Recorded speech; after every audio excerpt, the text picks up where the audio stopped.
Durek Verrett, de charismatische man en partner van de Noorse prinses Martha Louise, heeft recentelijk een openhartig statement afgelegd op Instagram, waarin hij reflecteert op controversieel uitspraken die hij deed in de Netflix-documentaire Royal Rebels, an unlikely love story.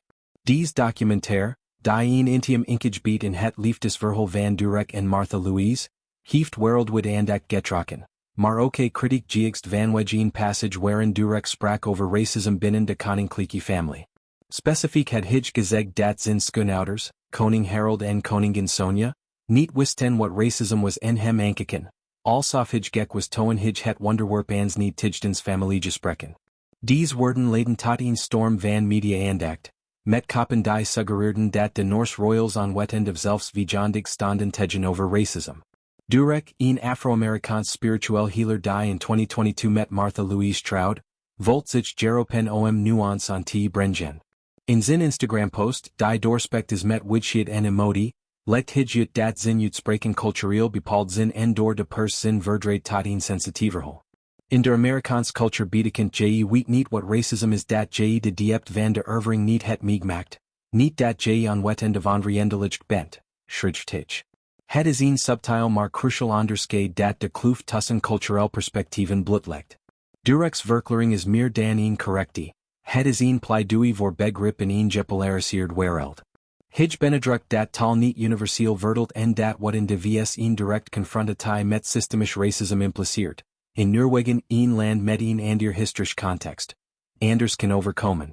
Noorwegen, bekend om zijn progressive worden en lage ongeligheid, heeft echter ook te maken met subtiel vormen van racisme, vooral jegens immigranten en mensen van kleur. Durek's huwelijk met Martha Louise, de dochter van de koning, was al een primeur. Het paar ontmoet elkaar in 2018 via spiritueel kringen en trotseerd koninklijke protocollen door hun relatie openbaar te maken. De documentaire, geregisseerd door een Noors-Amerikaans team, verkent deze dynamiek, inclusief de spanningen rond ras, privilege en spiritualiteit. Durek's opmerkingen over zijn schoonouders kwamen in een scene waarin hij reflecteert op vroege familie bijeenkomsten. Zij kijken me aan met verbazing, niet met afwijzing, preciseert hij nu. Het was een moment van leren, niet van conflict. Hij voegt eraan toe dat hij zielsveel houdt van Harold en Sonja, die hem en Martha door dik en dun hebben gestoind, inclusief tijdens public controversies over hun spiritueel workshops en tarotkaarten. Deze tarotkeer op zijn worden past in een breder patroon van Durek's leven. Als shaman en auteur van bestsellers zoals Spirit Hacking, richt hij zich op helling en eenheid. Hij positioneert zichzelf niet als slachtoffer. Ik ben geen slachtoffer en heb geen interesse om er te spelen, stelt hij categorisch, maar als bruggenbouwer.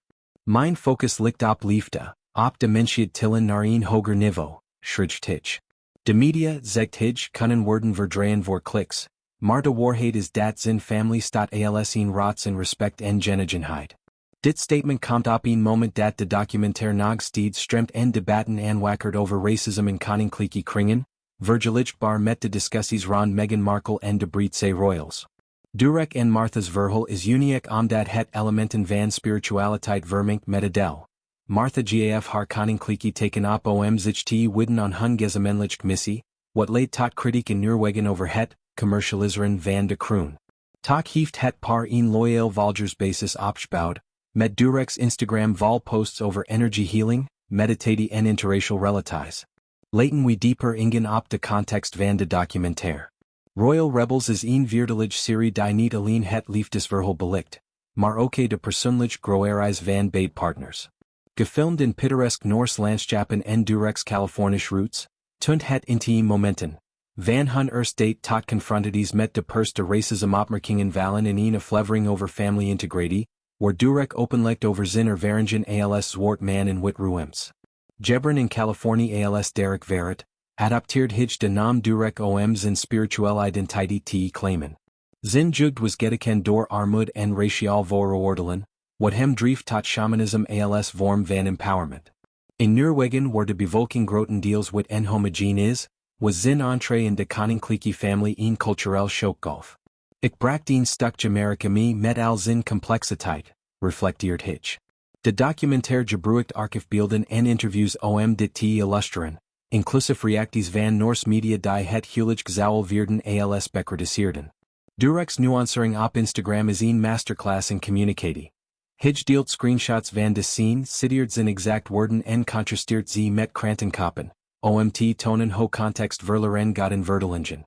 De breder implicaties van Durek's statement reken verdeer dan zijn persoonlijk leven. In een tid van Black Lives Matter en global debatten over institutioneel racism, biedt hij een perspectief van verzoening. We staan samen in liefde en respect, benedrukt hij over zijn family. Koning Harold een geliefd figure die Noorwegen door crises leid, en koningin Sonja een kunstenaars met een warm imago, wordens door Durek Jeppersen als bondgenoten. Dit contrasteert met narratieven van koninklijke rigiditeit elders. Martha Louise, die worstelt met haar rol als reserveerfgenaam, vond in Durek een partner die haar authenticiteit viert. Hun gemeenschappelijk ventures, zoals online cursussen over shamanism, hebben miljoenen opspraakt, maar ook ethisch vragen opwerpen over koninklijke neutraliteit. Durek's post sluit af met een oproep tot empathie, laten we ophouden met verdraaien en beginnen met begrijpen. Reactie stromen binnen, fans prigen zijn maturiteit, critici blijven sceptisch, maar het merendeel ziet het als een stap naar dialoog. Dit alles in perspectief te plaatsen, is het waardevel om Durek's werk te belichten. Als spiritueel leider combineert hij oud tradities met moderne psychologie, met cliënten variërend van celebrities tot gewoon mensen. Zijn boek Spirit Hacking 2019, wordt een bestseller, verteld in tientallen talen, en pleit voor het hacken van je energie om traumas te overwinnen, inclusief raciaal. In de documentaire deelt hij anekdotes over healing sessies met Martha, waar ze raciaal angsten confronteerden. Zijn terugkeer op de uitspraken versterkt dit, het is geen teruggrabbelen, maar een uitnodiging tot die per conversity. Noorwegen met zijn sterk welvaartsstaat, kampt met opkomend nationalism en immigratiedebatten. Durek's aanwezigheid dak dat uit. Hij en Martha plannen een boek over hun reis, met hoofdstukken over cross-cultureel liefde. Critici zoals Noors commentatoren noemen het te Americans, maar Durek countert met universal woorden. Zijn Instagram-post met duizenden likes bewidgt zijn bereik. Het is een manifest voor inclusie. Uiteindelijk is Durek Verrett's statement een herinnering aan de complexiteit van identiteit in een global wereld.